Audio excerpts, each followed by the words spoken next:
তীব্র গরমেও ভোটের উত্তাপ।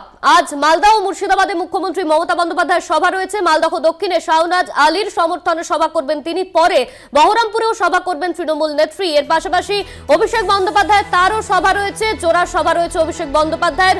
মুখ্যমন্ত্রী মমতা বন্দ্যোপাধ্যায়ের সভা রয়েছে দু জায়গায়, মালদহ ও মুর্শিদাবাদে। মুখ্যমন্ত্রী মমতা বন্দ্যোপাধ্যায় সভা করবেন আজ।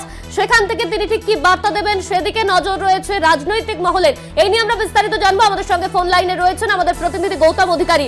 গৌতম, আজ মালদহ মুর্শিদাবাদে মুখ্যমন্ত্রী মমতা বন্দ্যোপাধ্যায়ের সভা রয়েছে, সেই সভা ঠিক কখন শুরু হবে আর সভা থেকে তিনি ঠিক কি বার্তা দিতে চলেছেন? দেখো, প্রথমত যেটুকু জানা যাচ্ছে, ঠিক দুটোর সময় কিন্তু মমতা ব্যানার্জি আসবেন এবং দক্ষিণ মালদহের যে ফরাক্কা ব্লক, সেই ফরাক্কা ব্লকে কিন্তু তিনি বল্লভপুরে একটি সভা করবেন।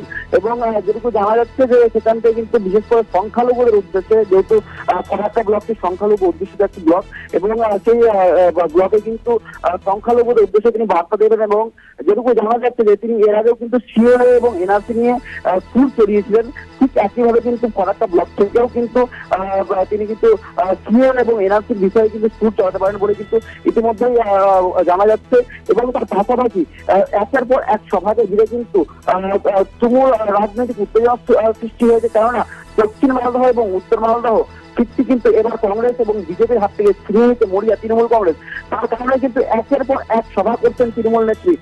গতকাল উল্ট মালদহের যে পুরাতন মালদহ, সেই পুরাতন মালদহের কিন্তু সভা করেছিলেন এবং তার পাশাপাশি ইংরেজ বাজারে কিন্তু একটি রোড শো করেন এবং প্রার্থীদেরকে নিয়ে বলে কিন্তু জানা যাচ্ছে। ধন্যবাদ তোমায় গৌতম। আমাদের সঙ্গে ছিলেন আমাদের প্রতিনিধি গৌতম অধিকারী।